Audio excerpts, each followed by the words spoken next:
Many Americans have the goal of affording or building their dream car one day. But if the current pricing structure in the car market continues, they're not even going to be able to afford a good beater.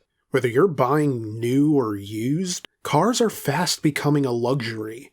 And in some cases, without quality rising up to meet cost, the car market is reaching its breaking point, and now for the first time since 2008, automotive executives have been called to testify before Congress to discuss the record-breaking, wallet-emptying, market-shattering car prices. And I don't think I have to remind you what happened in 2008. I mean, I'm going to, but nah. So how concerned should we really be? Are we looking at the next generation becoming the first to be fully priced out of car ownership altogether? It's the end of the month.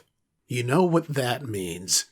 And if you don't, allow past me to fill you in. Roman report at the end of the month, and I make what I want when I feel like discussing cars. On November 18th, Reuters reported that the chief executives of the American Big Three automakers would testify before Congress for the first time since the big financial crisis back in 2008. GM's Mary Barra, Ford Motor Company's Jim Farley, and Stellantis' Antonio Filosa, who's barely 6 months into his tenure, will be joined by Tesla's Vice President of Vehicle Engineering, Lars Moravy, for a hearing before the Senate Commerce Committee, tentatively scheduled for January 14, 2026. In a statement to Reuters, Texas Senator Ted Cruz stated that the purpose of the hearing is to, quote, examine how government interference continues to make vehicles expensive and out of reach for American customers, and how we can restore competition and choice. End quote. As briefly touched upon in last month's Roman report, a study by Kelley Blue Book in October found that, for the first time in the history of the American auto industry, the average price of a new car has topped $50,000. Now, there are a couple of reasons why this is happening. As Kelley Blue Book notes, it's long been tradition that new car prices go down at the beginning of fall, presumably because inventory for the next model year is coming in, and they need to move old product off the lot. But that hasn't happened in 2025, and the reason is a sort of three-headed dog, a sort of Cerberus of financial instability. For one, the president levied tariffs on vehicles made outside of the United States, and since virtually everything comes from somewhere that isn't here, automakers are having to pay a premium for those imported cars or imported parts, and they can't break even unless they pass those costs down to you, the consumer. Because there is no such thing as a 100% American-made car, unless we're talking about soapbox derby racers pieced together in a Michigan tool shed with nothing but northern red oak and paternal resentment. And even then, the screws are probably from Taiwan. So yeah, the tariffs are one issue, but another is that the $7,500 federal EV tax credit has been eliminated, which meant Americans were no longer incentivized to buy electric vehicles that they already weren't that interested in to begin with, as buyers have shown way more interest in hybrids this year than in fully electric vehicles. Now, while it's true that September saw a crazy amount of EV sales that were compelled by people trying to get a deal before the EV tax credit was gone for good, as Reuters notes, the average EV still went for around $58,000. Most are going to struggle to afford that, even if the federal EV tax credit were still in place. Hence why more and more people are turning to the used market, that dependable old standby that really isn't all that dependable.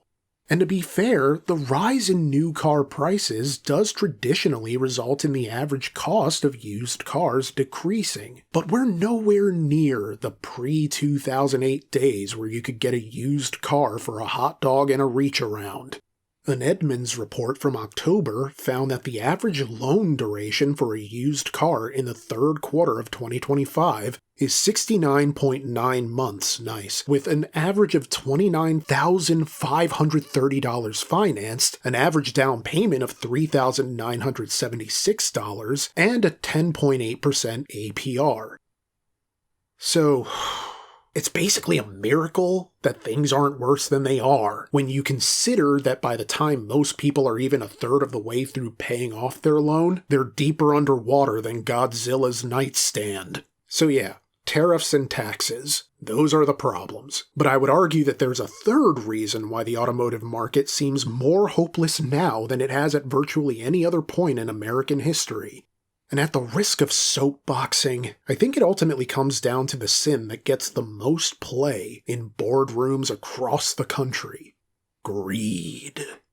Put simply, while prices have risen, greed has mostly remained in place, unchecked. Earlier this year, I shared the reports that found that more Americans than ever were defaulting on their auto loans. And the solution in the intervening months, apparently, has been to increase the duration of the loan terms to an eye-watering 84 months. This, while automakers eliminate more affordable base models. You won't be able to get a base model Subaru Impreza in 2026, just the Sport or the RS, and at a price increase of more than $2,000 for a car with a CVT and the ugliest infotainment system this side of a jailbroken Nintendo DS. It's like the auto industry is dead set on putting an end to the middle-class car by forcing you to go up a trim. Because that's where the margins are. I'm Richard Nixon for some reason. And then you're stuck paying these stupidly long loan terms. While on its face it seems like a net benefit to have more time to pay off a loan, interest rates aren't conducive to being on the hook for extended periods of time. A report by CNBC earlier this month breaks down why that is. Quote, "Stretching out a car loan can lower the monthly payment, but it also raises the total amount of interest you'll pay. For a $50,000 new car with a 10% down payment and the current average percentage rate of 7%, the added cost looks like this. 48 months equals a monthly payment of $1,078 and $6,724 in total interest. 60 months equals a monthly payment of $891 and $8,463 in total interest. 84 months equals a monthly payment of $679 and $12,050 in total interest. An 84-month loan term ends up costing $5,326 more in interest than a 48-month option." End quote. So the average annual percentage rate, or APR, has remained unusually high for the duration of 2025. And one of those reasons ties back to the corporate greed that's been plaguing consumers like an untreated rash. As the Edmunds report found, companies have scaled back on promotional financing this year. Only 3.4% of loans offered over the last quarter carried that coveted 0% APR. But it gets worse than simply not getting 0% APR for the first 6 months or the first year or however long they decide to gift you with a good introductory promotional deal. Around 19.1% of new car buyers now pays over $1,000 a month for the privilege, which equates to roughly 1 in 5 new car buyers, while around 6.1% of used car buyers are paying $1,000 a month or more. We're probably not far off from people having to choose between paying their car or paying their mortgage or their rent. And that's if we aren't there already. At this rate, married men are going to have to take the bus to go cheat. "Oh yeah, I'll be at the motel soon, honey. The 310 is running late. Just watch Wheel of Fortune till I get there. You'll have a grand old time. You love shouting at the contestants for spinning when they could solve." And while there is the good news that the average down payment for new car purchases is the lowest it's been since 2021 at $6,020, there is the bad news that the average amount financed by new car buyers this quarter was $42,647. That's nearly $2,000 higher than during this same period last year. So yeah, the car market is at its breaking point, and the executives are being called into the principal's office, like they should have done years ago.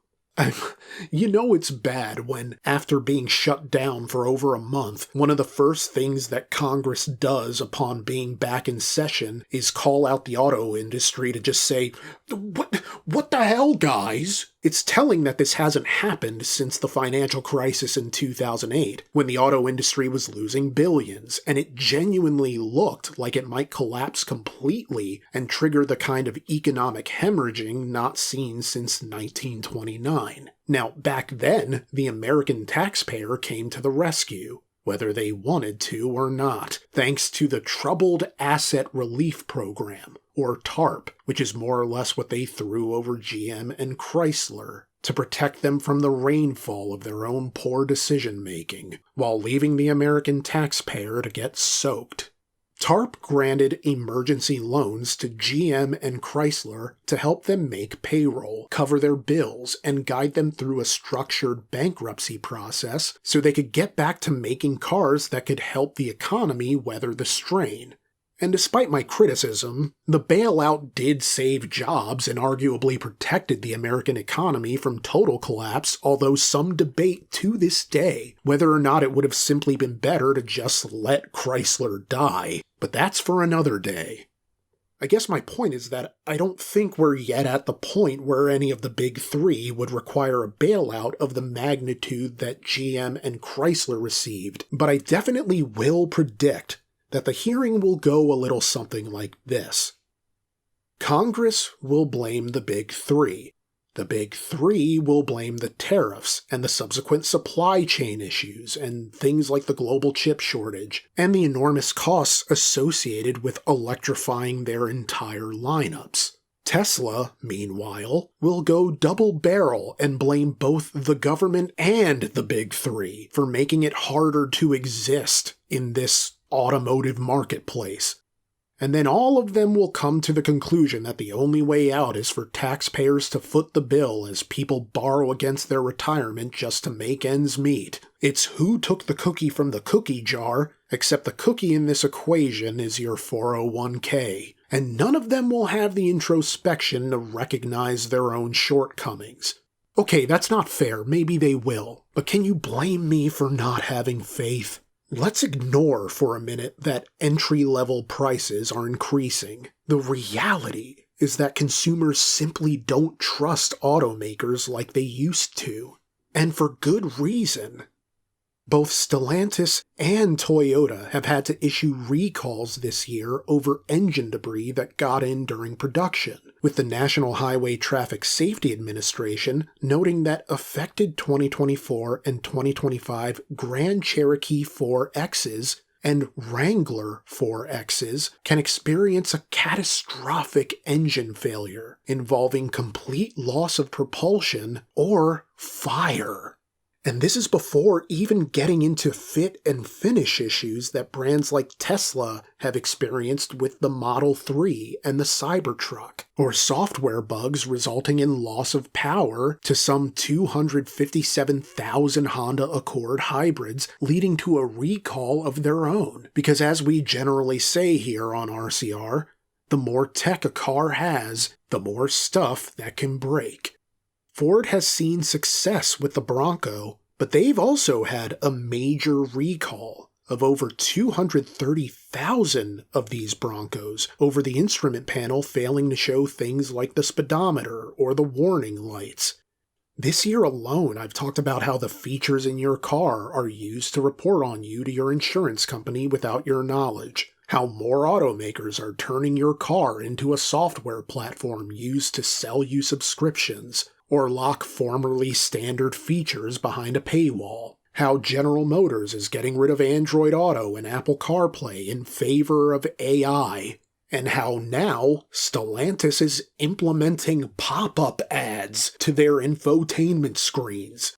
Trust in automakers is understandably at record lows. And what makes this particularly frustrating is that, according to the Reuters report, we don't yet know if all of these automotive executives are actually going to attend this congressional hearing. As of press time, Stellantis was only willing to confirm to Reuters that they received the invitation. Could you imagine if they get called to answer for the price increases but just sort of nope out of it? I mean, I'm sure they could be subpoenaed, but what a mess. So how concerned should we really be? In my opinion, I can't remember the car market ever feeling this bleak, but with that said, I'm not yet at the point of fearing for the complete collapse of the automotive industry. I mean, if Nissan is still here somehow, then how bad could things really be? And yet, because there is always an and yet, it doesn't exactly look like things are improving either. People are struggling and receiving very little in return for the wages of their struggle. It's genuinely embarrassing to be a developed nation and see people going bankrupt just getting to work, paying luxury car-sized monthly payments for cars that have less to offer than the luxury cars of 20 years ago. And the insulting part is that it's as if we're supposed to have thought this was inevitable. Like, oh, there was nothing that could have been done to stop this. The auto industry was always going to end up price gouging the middle class and lower income families. You know, sometimes you wag the tail and other times the tail wags you. But I'm sorry, that's just ridiculous. Wisdom shouldn't have to be so hard won. People shouldn't have to learn that companies don't care about them the hard way.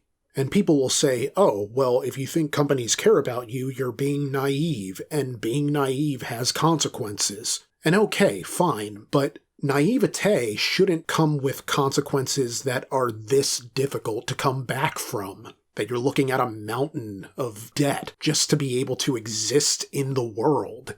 I don't know, It just feels like we're living in the golden age of casual cruelty, where companies seem to give less of a shit than ever about consumers, and the people at top are never really made to answer for it, Carlos Tavares notwithstanding. But for the most part, it feels like no one will ever experience the kind of peace that bad people will experience, because they don't care about who they hurt and nothing really bothers them. They're insulated from empathy. And I don't know if that's true of these automotive executives being called to testify. I know nothing about what they're like personally. But I need to have at least some faith that they're open to working towards lowering costs and investigating other avenues for increasing profit margins that don't involve gouging regular customers. Maybe working closely with the government to try and work something out. Because even while you could argue that CEOs are just lining their pockets by jacking prices up, there's the defense that it wouldn't be necessary without government overreach making everything more expensive, so that sticker prices increase to make each sale more profitable for the automaker, because each sale is carrying a heavier load for their balance book. But no matter whom you want to blame for the cause, the simple reality is that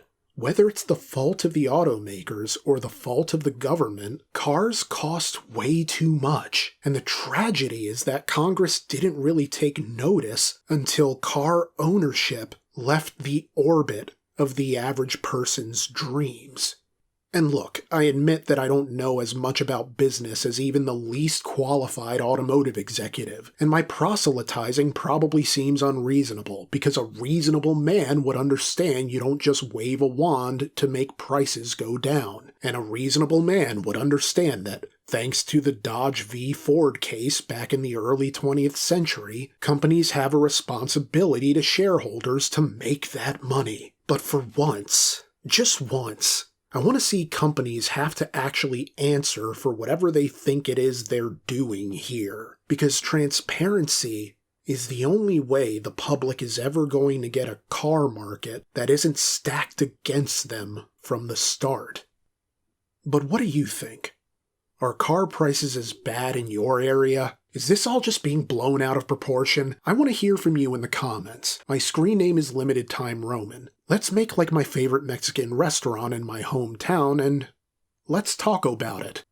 Like, comment, subscribe, share the video with someone you think might enjoy it, and if you love the show and want to keep it going, support us on Patreon and get these videos early and ad-free, along with exclusive content you'll never see here. Thank you so much for watching, and have an amazing week.